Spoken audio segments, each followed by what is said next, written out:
Looks like it's under more. What's that? Yeah, yeah. So, okay, let me go ahead and share my screen. Um, I guess I'll provide a little bit of an update. We've been um, having conversations. There's multiple different work streams happening right now for um, Cyclone 17. Blueprints is one of them. Um, and um, I've kind of mentioned to both groups at this point that the threat modeling group and the blueprints group, there's some commonalities that we're going to have to align on, which is fine. So at this point, both groups are kind of aware of each other's work. Hopefully, we can get some cross pollination at some point. But yeah, that's all the updates I have for that. The We didn't really have we had a lot of conflicts this week for the threat modeling working group. So I think only one person showed up. Um, so none of the tool vendors, that sort of thing, showed up, which was unfortunate. So we really couldn't dive into too much. So we really didn't have a meeting this week. So I know Jeff made some comments to this doc. Um, and did we want to spend some time going through here? Have you had a chance to review them? No, No, I I have just not. saw them myself. I started looking through them just Okay. before the call. Okay. Um, but it Cool. but kind of looking at his first one, I mean, these are the four use cases he kind of talked about Right. and we discussed last week, right? Yep. As a threat modeler, I need an accurate architecture. Yep. As a penetration tester, I need a blueprint that describes how an application API works. I can test efficiently, completely, and accurately. Absolutely. As a consumer of vulnerabilities. Okay. I need a security blueprint that puts findings in context and enables Is that accurate like risk scoring and prioritization. Findings that's in like a context. consumer of vulnerability data, right? Right. Yeah. Just clarity, because attackers are also consumers of vulnerabilities, but they're using Right. them for, Right. I mean, although I guess that's true. If you would love to have a blueprint if you have some If I'm vulnerabilities an in your adversary, absolutely. help, help a guy out, man. how do I get to this Uh, vuln? Thank you. as an incident responder, I need an accurate app/API blueprint so I can quickly diagnose issues flagged by detection and response tools and threat hunters. Interesting. Yep.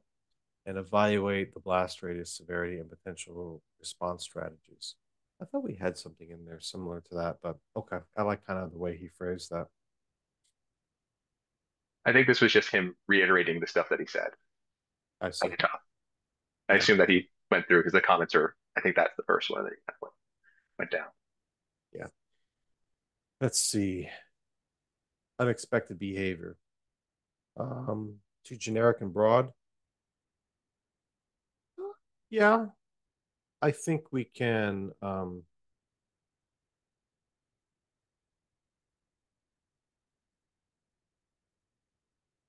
mean, not everything is going to be a security issue. Um, Right. Although I would like to concentrate on that primarily. Um, Feels too generic and broad. Yes, but if we either provide a hierarchy or enumeration so that you can get more specific, you can describe all sorts of unexpected behaviors, right? Yeah, I think maybe this is like taxonomy kind of stuff as well. It's Right. like, what is unexpected? It's like, well, think, hey, we're going to map these behaviors to MITRE ATT&CK, malware behavior catalog, thinking cyber kind of stuff. Um, but then, you know, the I'm always thinking about this like broader. broader than just cybersecurity because there's types of behaviors that might not be a problem just from a cybersecurity perspective, but from like a safety, like think critical infrastructure, healthcare. Um, there's like, I guess from like a medical device perspective, there's, you know, indications for use. They're like, hey, this thing is meant to do these behaviors. And those are really important to know at the hospital level. Right. That's the reason why those, like, if you go into the FDA and look at all the 510K kind of like approvals, there's a list there. It's like, hey, these are the indications for use of use. It it has the ability to, check your O2 level, your pulse, whatever. Yeah. And those are still behaviors. Maybe they don't need to make their way into a blueprint, but if that's a core functionality, there's also reasons you might want to know about that from a cyber perspective as well. Like Right. think back to threat modeling, right? Here's your crown jewels. What are the things an attacker might go after? Right. And maybe that is more general. It's just like, hey, this is like the core functionality, even if you don't have a taxonomy for it. Right. Exactly. Exactly. Um, core functionality. Yeah. Um,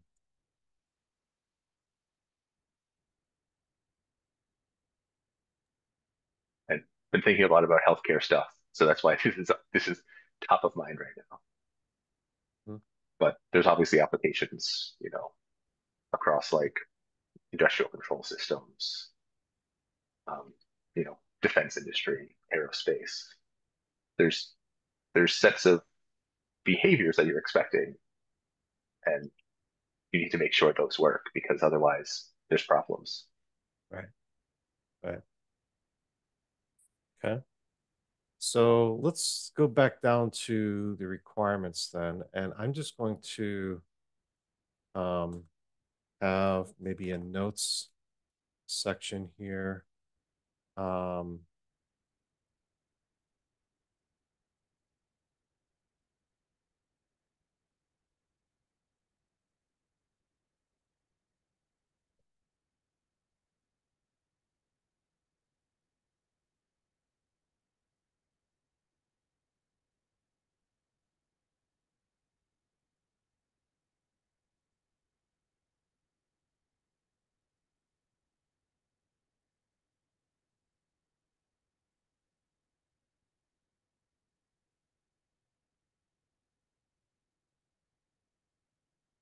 okay.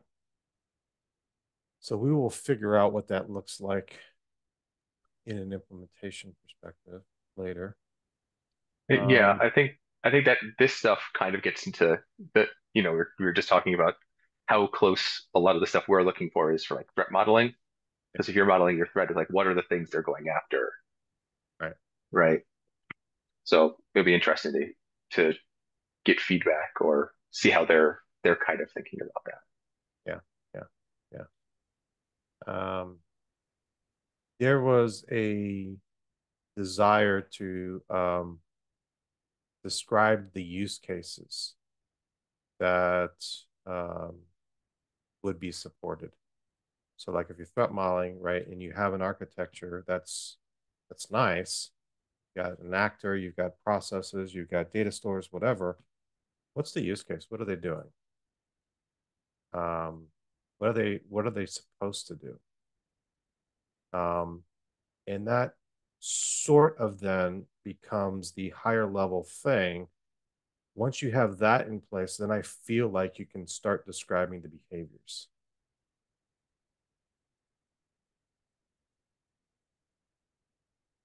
Now, we could theoretically do behaviors on the entire system, or we could do behaviors on a per use case level.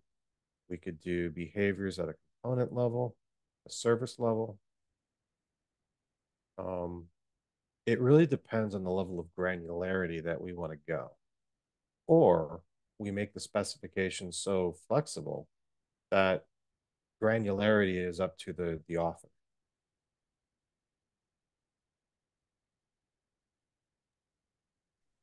So like kind of decomposability, like how far do you want to go? Like, hey, here's my software system. Here's a big box. It does all of these things.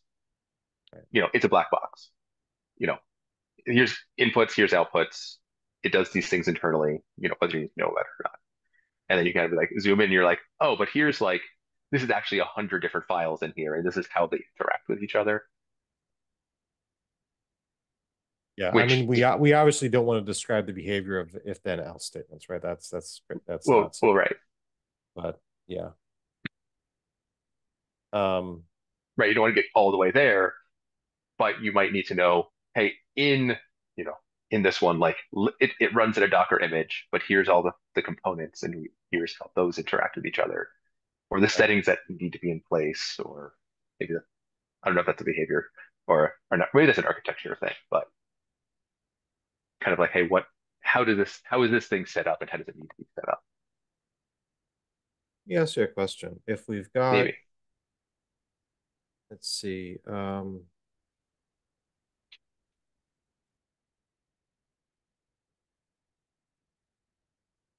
I don't think it would matter. I'm just, well, I guess it would matter. Um, so one of the things that we probably should take into consideration when we're designing the spec is configuration, because configuration of something obviously can alter its behavior.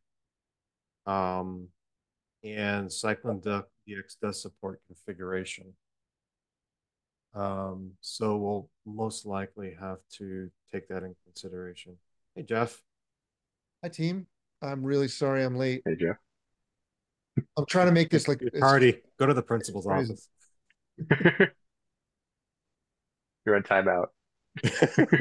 All right. I did Yeah. put some comments on the document. I don't know if you saw last night. Yeah, we're going through them. Thanks, Oh, Jeff. good. Yeah, Yeah. very helpful. You're making us think. We don't like that on a Friday. Oh, sorry. Yeah, who chose this to be a Friday thing? You can blame me for that.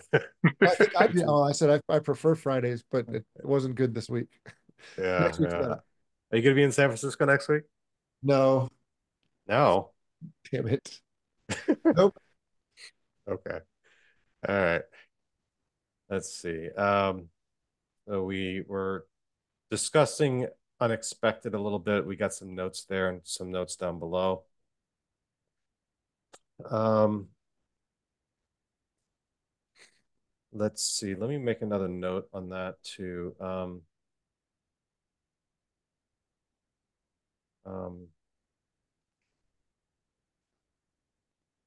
So I was a little surprised by like in the use cases when I read through them, I was a little surprised by the emphasis on expected behavior. And like to me, that's not like the driving force behind creating blueprints. Uh, I don't think people will make blueprints proactively. I think they'll make them reactively, more like as built than as like desired state. In the history of security, nobody has really successfully security architectured anything. Uh, Shh, don't tell anybody, Jeff. I'm just saying, like threat. I Do mean, you know how many security architects are there? Don't get them fired. I'm just saying we got like a million security architects, and did any of them predict Log4Shell? Like there's threat modeling exercises they don't get there. The controls aren't in the right place, and you know, I like the idea of secure by design, but we're not in a world where that's like You mean humans aren't perfect? Is look. The cool thing is, I think if we can do as built blueprints, then we've got a chance of actually evolving at a design level as opposed to just stamping out individual vulnerabilities. So I think, while I don't think anyone can do it in advance, I do think you can do it iteratively as you build stuff. You can see like, oh wow, like 5 of my routes don't have authentication. I didn't intend that. Like, let's fix that at the architecture level rather than just waiting for CVEs to get created. Okay, so you're coming yeah. at from the opposite perspective. So Well, I mean, Well, there's no reason why we can't document both, right? This is the That's right. expected behavior, and this is the behavior to look out for. well, I think I would love that's it if people would use these proactively. I just, reality I is agree with punching you. me in the Yep. face here. well, I think that's I think the underlying use case of like expected versus unexpected is here's the things that I wanted to happen, and then you compare that to what is actually happening, and you can find that diff. Yeah. Because Right. that basically the use case you're saying, right, Jeff, is like, hey, this is what it actually looks like. I want some stuff here that doesn't exist. But if you had the, I don't know, platonic ideal, here's how Right. this should have been done. It's not. It's Here's what I the want. problem is it's tough to articulate that Oh ideal. yeah. And have you ever had a host-based firewall that prompted you Oh, when it never. needs an Mine are always exception? perfect. No, mine are always perfect. They, Well, well, if you try to, I mean, it's just trying to learn that, like, yeah. it's, it's really, Well, no, no. I think I think that that's true, right? We're not going to get to this like we're not even going to know what the ideal really is. But there may be use cases of like, hey, this is what it looks like, and this is what I would like it to look like. I mean, I think the getting it I mean, as no built, no yeah. no human is probably going to build these, right, by hand. So I think kind of as built or as created is the way you're actually going to get these. But even if you have it here as built, here's the kind of behaviors we can see. If something suddenly happens where that is not expected, or something else happens in this behavior, some other behavior happens that I didn't, that's not there. That's at least an example of, hey, something probably exploited this because it didn't even have the capability to call out to, I don't know, say SolarWinds Russia before, and now it's calling out to Russia. So are you suggesting that the spec ought to accommodate both expected and as built at the same time? I mean, like, here's what I observed, here's what I expected. It's all kind of part of the architecture description. Like, when I think about it, I wasn't thinking about having both of those. I would have thought those were separate. Like, I've got one blueprint that says, here's what I expected, and another blueprint that is like, well, here's what it's actually doing when I run it. And I could compare them to see if there's differences. But I don't know, Steve, if you meant that they should both be in the spec at the same time. I don't I think I, I don't know if that's a I th difference in spec versus file name or something. Here, this is it's the behaviors that you're looking for might be the same, right? Or the same taxonomy or whatever. yeah, And and you say, here's, SBOM, Karambit, right? Karambit actual versus Karambit expected, and then you compare the two. And And that's and I yeah, think the that's way to that's how I was achieve thinking that, about it. But then Steve's last point was like the spec should be able to document bad behavior, which is like I don't know how to say that. Is that like saying like, you know, in your house blueprints, no asbestos. so yeah, I was thinking I don't know use about cases are using the documentation we have, not that it has to be in the spec. And maybe I'm just thinking No, about but this wouldn't wrong. that be a cool way to capture the security requirements if you could actually attach requirements to, you know, Mhm.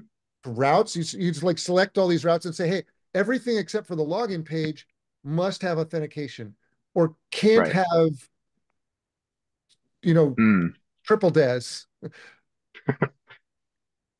so I Or think can't actually the be using triple des, even I guess having, but I prefer positive descriptions of what the architecture must be doing rather than negative descriptions of what it can't. But I don't know. I can see cases where you might want to allow multiple different ways of doing things. Like, I don't know, you can use log4j or Java logging or whatever, like as long as it's an approved package. Sorry, I just got right. distracted. That's an interesting point though. Like try to how do you capture stuff you don't want people to do in the blueprint for the thing? Yeah, and I think that could theoretically be captured with negative functional testing, which I know a lot of QA teams don't do today. But if you could reuse a negative functional test, you can essentially populate some bad behaviors in a specification, which could be interesting. I just don't know if that's the primary use case we want to.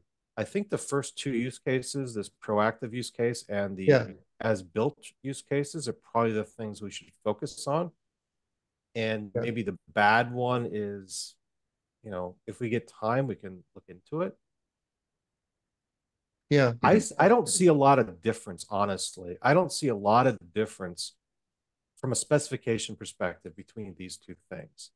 The only thing in my mind that's actually different is the life cycle. In one, you are saying, well, during the design life cycle, this is what should happen. Or in a operations life cycle, this is what actually happens. yeah. I mean, I come at stuff from DevOps perspective, and so like making another security thing that is aligns to like waterfall stages, just it's not. I don't know. It's not where I think we ought to be going. This is aligned to basically SDLC and software asset management. It's a combination of both things. Yeah, I just don't think. Even a DevOps thing, it's going to be. I mean, you got to operate things. I mean, that's what the ops is for. Yeah, yeah, yeah. No, it's just it's much tighter loops. So like the delta between the Right. design version and the it's really the same thing. The Okay. design version and the as-built thing are hopefully really the same thing. You And you hope That's so. what kind of DevOps shop you're in. well, this is kind of the problem. Like I think, I don't think that people will be able to capture their blueprint at a level that's useful. I just don't like they're not going to be able to go through each route because they probably don't even know what routes are going to be there when they designed it. They're like, well, oh, we need another API endpoint to support this thing in the UX. And like those things are not designed in the way that, Right. most security people think they are. I think the only folks that will and this is my opinion, I think the only folks that will typically do this are maybe the 1% of enterprise architects that, have to know everything before, you build something, or the security folks that actually do threat modeling and want to include the expected behaviors in their threat model. Yeah. Everyone else, the other 98% of people, probably won't get a lot of value on it, would be my guess. It's going to be mostly the as built, would be my guess. That's where I want to spend my time is like I know for a fact that CISOs don't have any idea what's in their application estate. They don't know what's running where. They don't know what those apps are doing. They don't know what kind of data they process. Like those are the kinds of things that I want to really expose. And if I don't know if they only use them in production, I'm fine with that. Like if it's cool if you have it in development because I do think it helps with threat modeling and things. But uh, Yeah, I mean, for me, it's like we just need to show that because they have no idea. right. Yeah, again, I don't think this. I don't know how much of a difference the spec for a proactive versus the reality needs to be. No, I think they're essentially the same. So Yeah, and we don't have to perfectly identify how everyone's going to use these. Like we could just say, hey, right, there needs to be a spec for capturing a right, blueprint of an application, and there's lots of cool uses for that. Once we do it, we've identified a few. You might find some other ones. right. You want to use it for yep, early in the life cycle? Cool. Tell us what you did with it. exactly, exactly. Yeah. Um, okay. I think Um, the reason for the use case is less obviously you want to make sure the spec can handle whatever use case, but I think yeah, the the reality is how do you get people that want to use these things? And that's where I think the use cases come in. It's more marketing in some way.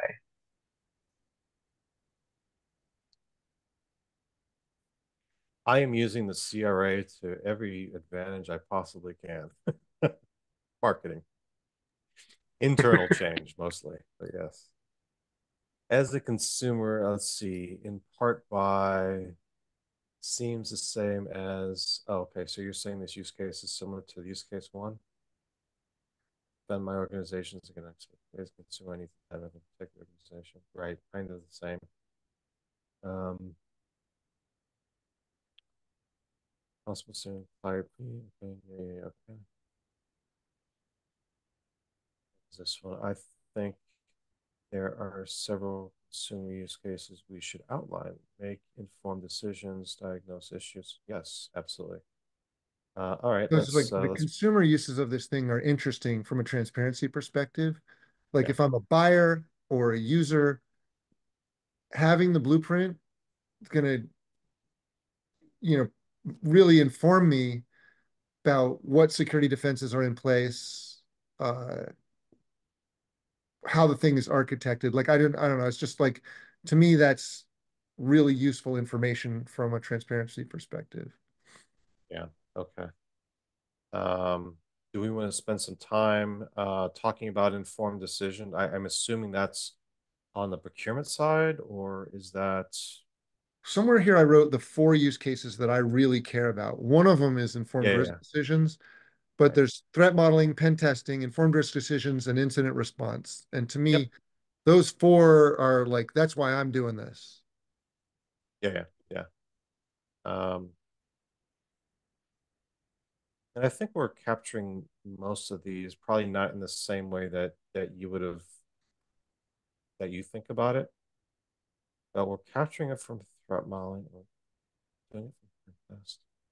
I think we might be lacking on the consumer, and do we have much for incident response here? I didn't see anything. Maybe operating supervisor. I Um, don't know exactly what that is, yeah, yeah, but it's not really incident response. Like I noticed, like all my use cases are security. right, And I can certainly understand why people might want a blueprint for other reasons than security, right, but I'm concerned that that might be too big. Like having spent some time automatically generating these kinds of blueprints from running code, there's a lot that you could include in it. And like even if you just look at security, you got to you got to be pretty careful not to, you know, open the throttle too wide, or else you're going to right, come up with these diagrams that are just bananas. right.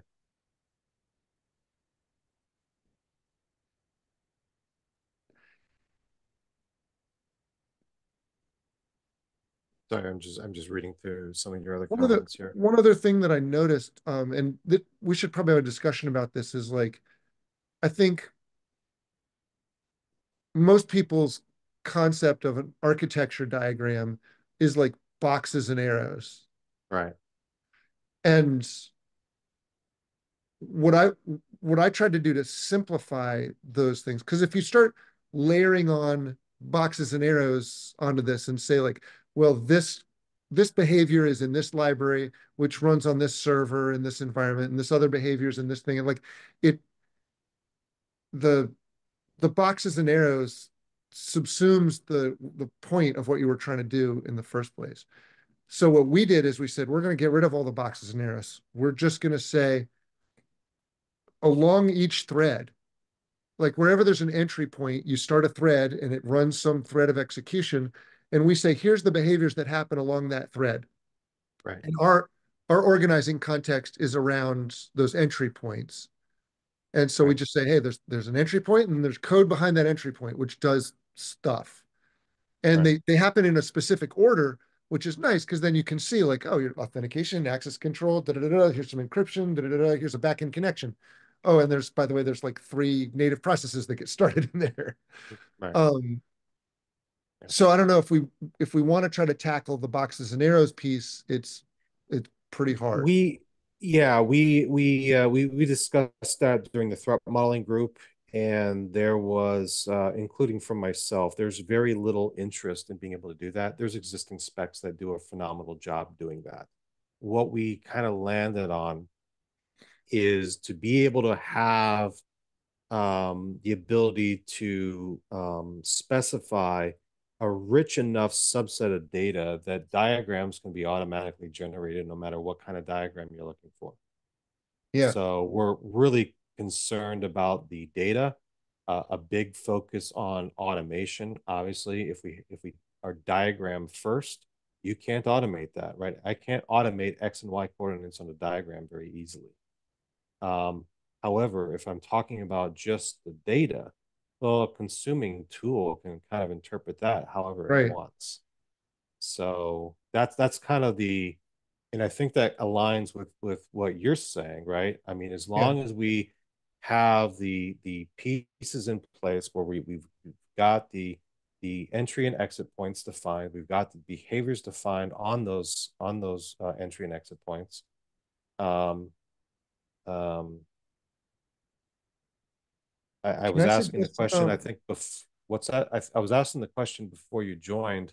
There's also a need to, at least in the threat modeling group, there is a need to start documenting the use cases, right? It's not going to be a hard requirement of the spec, but it's an optional thing where if you want to document the use cases, you should be able to document use cases.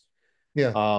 And it might be interesting to not only tie the behaviors to the entry and exit points, but also optionally be able to tie those to the use cases themselves. Like this If use you case have use supports these cases. behaviors Yeah. if you have them right. Yeah. Again, this is from a threat modeling perspective. So a smaller subset of people are actually going to use this. But for the subset that do, it's going to be really important. Yeah, that's fair. Um, I think it would you'd almost certainly have to do that after the fact, right? Like I think you'd generate the blueprint, and then you'd click on a few of them and you go, oh, these ones are related to finance. And then you'd click Right. a couple others and you'd be like, these are related to reporting and whatever. Um, yeah, I can see that. Yeah.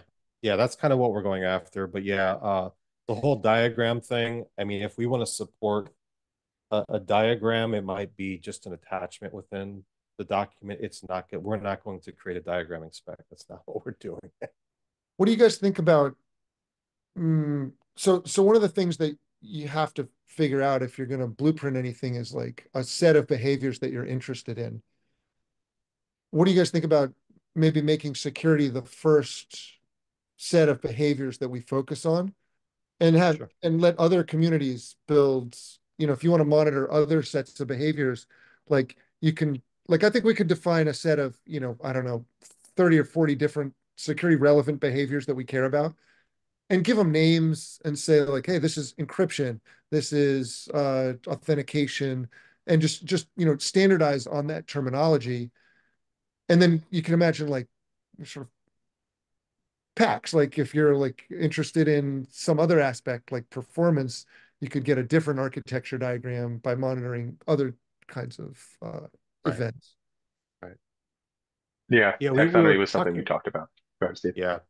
Yeah, exactly. And I think that might be one of the things that I would love to dive into uh possibly like next week or the next time we meet. Like start diving into how are we going to describe this things that we do, right? If we scope it initially to security, again, what is the core functionality? Encryption, in transit, encryption at rest, whatever. Um, I don't know of a list of security features or functions.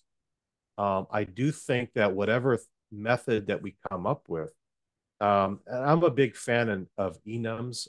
You'll find a lot of them in the specification because it Yeah. avoids the text field. It allows for easy automation. But in some places of the spec, we realize that the pre-built stuff is not going to cover everything. Therefore, we actually give you a way to specify your own as well. So it's Yeah. extensible in a way, but I mean, it's one thing that we can get a minimal viable out there, right? And maybe it's just security. Maybe we get some other folks in before the minimal viable is ready. We can extend that in subsequent releases of the spec, while also simultaneously giving them a way to describe their own. Love it. Huh? And yeah, and there's other standards out there. Like as I mentioned before, I think of the four things we want to capture are like attack surface, security defenses, dangerous functions, and backend connections. And there may be some other standards we could point to for, like security defenses or dangerous functions. Like we may be able to just point to. We're going to have a really fun time describing. Again, this is going to be a standard, so words matter. So Yeah, we'll have to really flush out some really clear definitions of these things, like what is dangerous. yeah, yeah, Right. yeah. I think we can do it. Okay. Yeah, I mean there's a lot Um, of taxonomies around Complicated as cybersecurity attacks at least, right? right, There's obviously MITRE ATT&CK, there's malware behavior catalogs, what kind of things do malware do? right. yeah. There's Again, at least I know some we talked about this ideas. a little.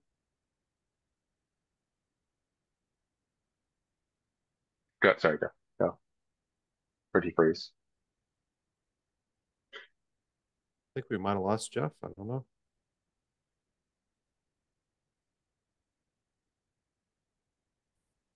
Jeff, if you can hear us, didn't you dropped off a Apparently little bit? so. Yeah, Back? I don't know how to, but since there's like those kind of taxonomies, so how does that work if using those cross things? Like if we wanted to do our own like enumeration specific for like a CycloneDX standard. There's Sorry about that. Oh, there you go. Welcome back. I just switched over my hotspot. I'm sorry.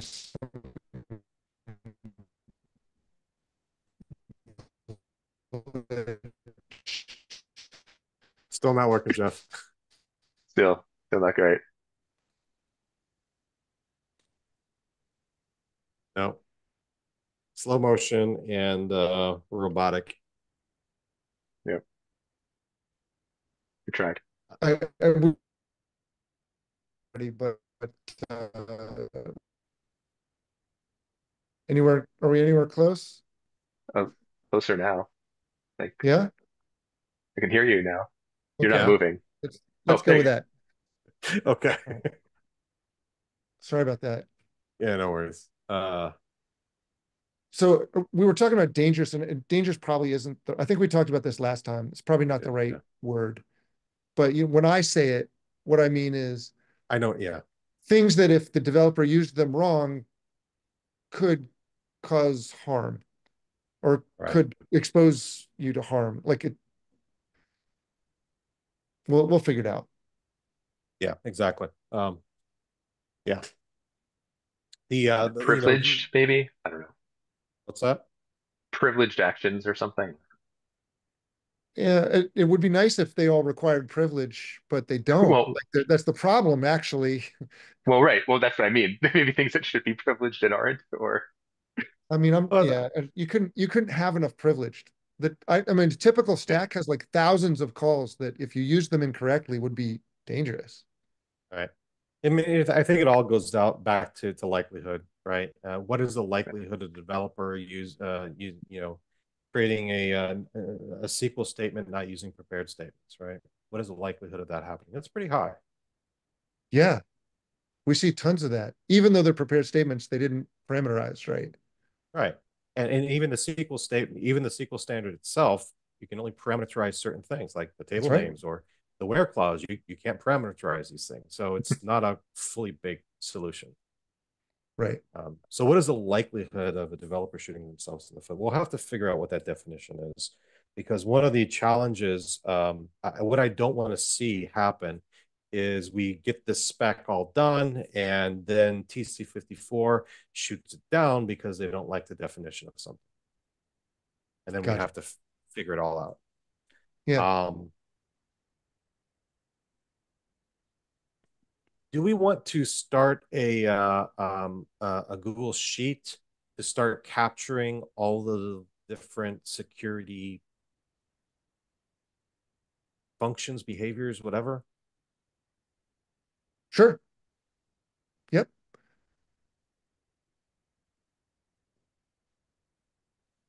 Okay, I mean, I if will we're do that.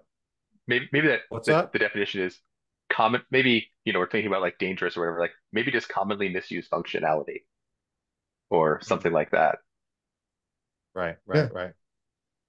Because that is what you're trying to describe, right? Like it's not inherently bad, but like it gets misused all the time. So you need to make Yeah. sure the checks are there. It's vulnerability prone. Right. Yeah. Vulnerability prone. It's like not a vulnerability, but honestly, like 95% of the time, maybe. It's really infrequent. We measure this pretty carefully. Like Yeah. we see all the SQL queries and it's like in the high 90% they're done right. Either they don't use untrusted data or they're parameterized correctly or whatever. But 98, 99% is not good enough, unfortunately. Wait, is that 99% of the ways the functions are called or that the calls are okay? That the Is way that they're called is safe. okay? Okay, because those are two different things. It's like if you're just looking at all the SQL queries and you're like, hey, 99% of the time they're fine, but it's like, yeah, but No, no, we're looking at are they yeah, called? It's not like there's an attack going on. yeah, It's like we're looking at it. Did they yeah, use it in a vulnerable way? right. Did they check it? Did Yeah, they actually like parameterize it correctly, etc.? right. I mean, we could just populate it with like, you know, the OWASP, whatever, top things, top N, things like that. It's like, hey, these are the things that we see all the time. Okay, let's Yeah. What we did is we worked backwards from the vulnerabilities. We're like, what are the most common vulnerabilities? And you just work backwards to the underlying functionality, like SQL queries, dangerous. Backend connections, dangerous.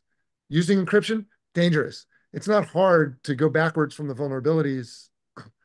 right, Maybe we should just call it like the root cause of vulnerabilities. right, vulnerability prone or something. Yeah, exactly. Yeah, here are all the foot guns. Please do not shoot yourself in the foot. Yep, exactly. Okay, so I created a just an empty sheet. The link to that is here. Um, And we're not going to try and capture all the individual functions in like a specific language like Java or something. We're just talking about the general case. Like if you've yeah, got a behavior that sends Class. queries to a database, it's probably risky. yeah, I think so. I mean, like you know,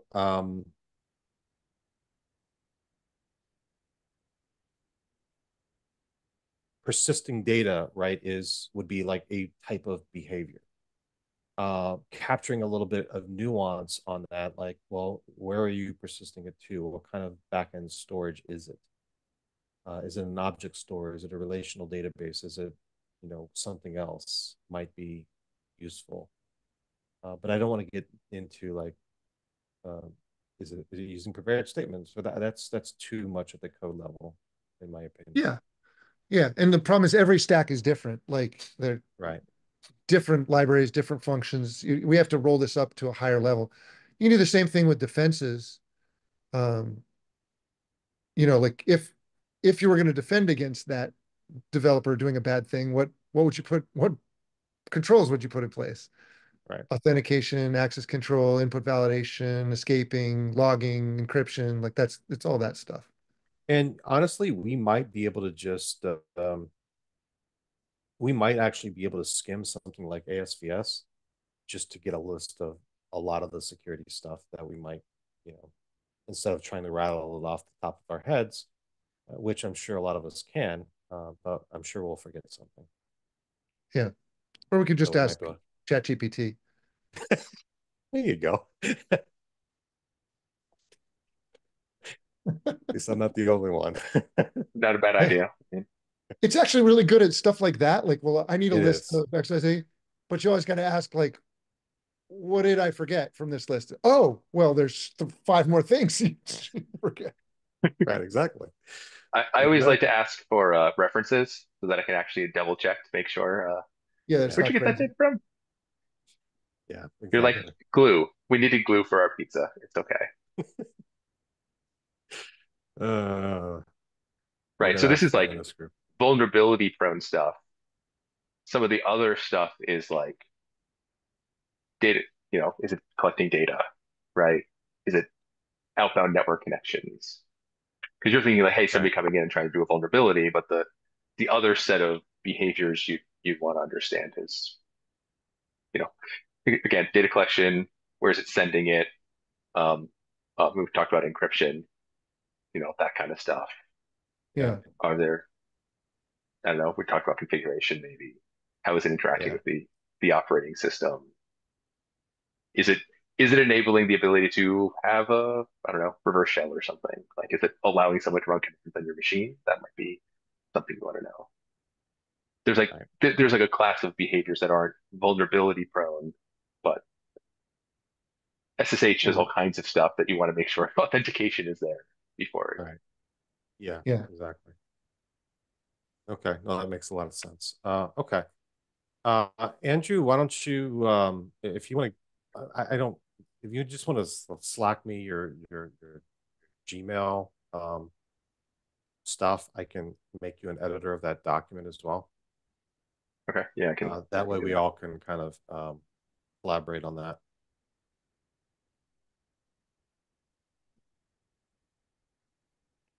I'm in too many Slacks. Okay, where am I again?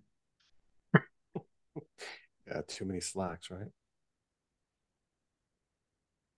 Oh, it's the okay. It's very dark. So all the other ones are white, and then it's just like a very dark one. So it's hard to see Uh, the circle. Hurricane? Is that a hurricane?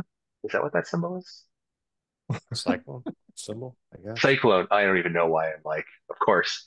But I just saw OWASP first. I'm like, is that like an OWASP tool I didn't know about? But yeah, Cyclone. Ah, Yeah. it's okay.